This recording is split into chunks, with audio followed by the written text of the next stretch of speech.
Hi, my name is Jenifer Kuntz. I live here on the Gulf Coast of Florida in Walton County.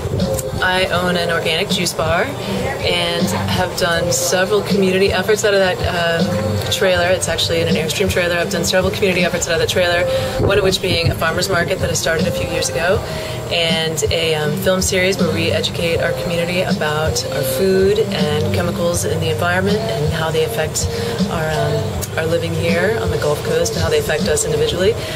And one of the other things that we've started here is an organization called Reclaim Our America.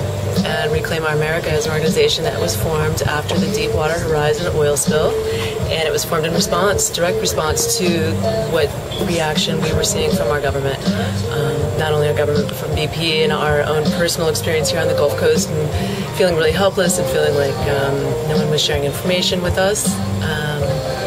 We also felt like there was not an initiative to take control of the situation here, that the crisis was getting out of hand, and so we formed Reclaim Our America, and we started a movement locally so that our community could come together and go talk to our Board of County Commissioners, go talk to our Sheriff's Office, go talk to our Tourist Development Council, talk to all of our organizations locally that are making decisions for us here in our community, people who could give us answers, people who could share with us.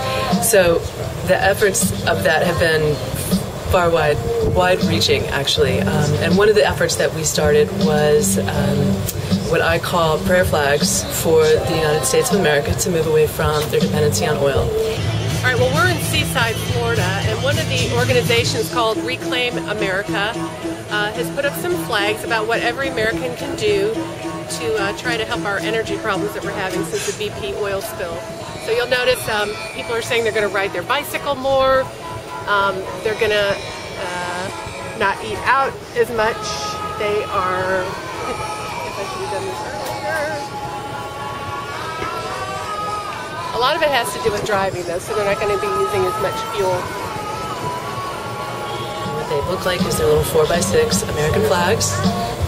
And what they have is pledges from each individual about what they can do to move beyond oil. And so we've got them strung up at the Juice Bar, and they're strung in a couple other places in town. Hibiscus Coffee House. They'll also be out at Spinnaker's this weekend. There's an event happening that's a fundraiser for our organization as well. And we'll be doing flags there and taking pledges from people. And what's really nice about that is it's one thing that people can do that they feel that they can commit themselves to that helps in this situation.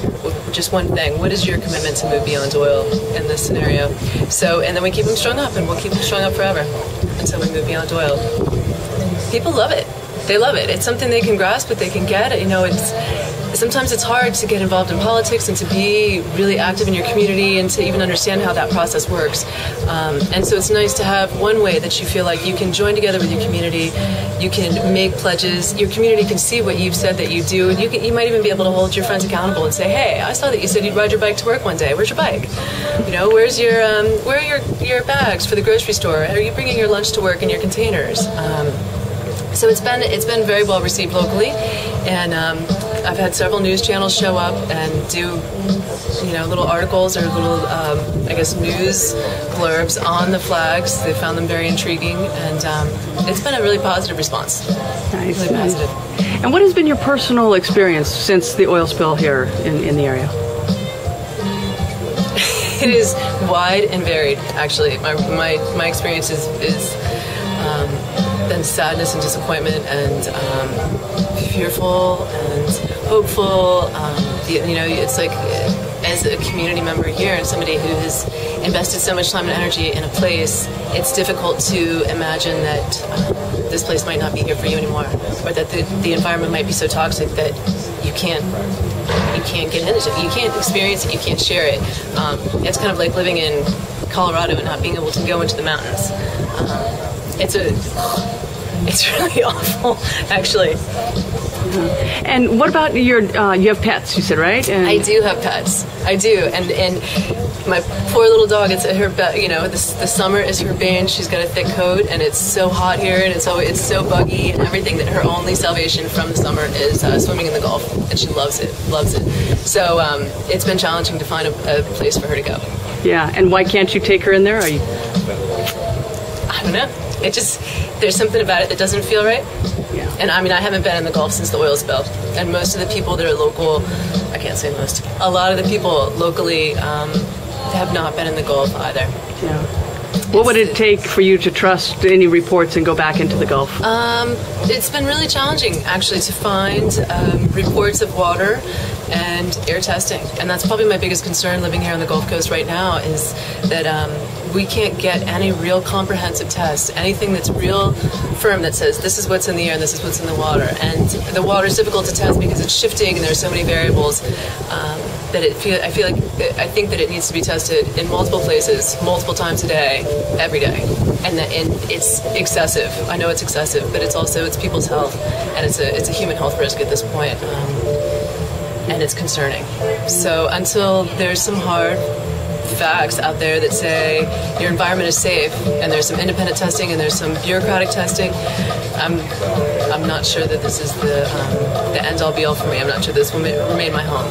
Mm-hmm. And what have you noticed with clients coming in to your business, to your juice bar and smooth bar, and having health complaints or concerns? There have been.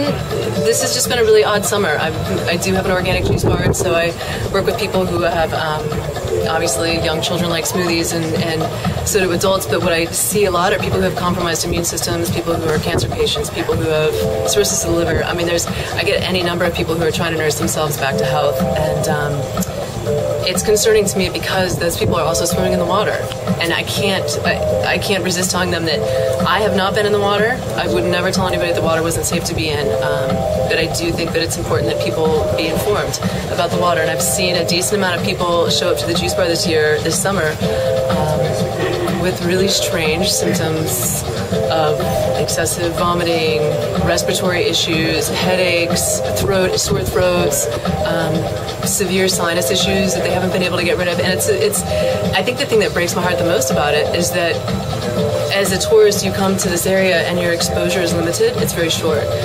It's maybe 3 days in the water, maybe you're 4 days in the water. It's the people who are local who are getting sick because they have the extended exposure. And that's what's heartbreaking to me is, is there anybody out there who can help us? Is there some protection out there to share some knowledge? And so that's a big part of Reclaim Our America's efforts, is to really try to get some water testing and some air testing done. And we've been getting a little stonewalling, so it's been an interesting process. Yeah. Are you seeing any progress, or are there any options for you to refer people to? At this point, in my best knowledge, there are no options that have solid results for air and water. We are trying to do our own independent air and water tests, and what we have found is a lot of laboratories are busy doing DEP's test, or they're busy doing some other test for some other bureaucratic organization, or, I don't know. It's been really interesting. It has to be a quality assured lab to test for the dispersant, and so it's been really challenging to find somebody to do the testing. Mm-hmm. And what would you like the rest of America or the world to know about what's going on here? Or anything regarding this situation? It's time for clean energy.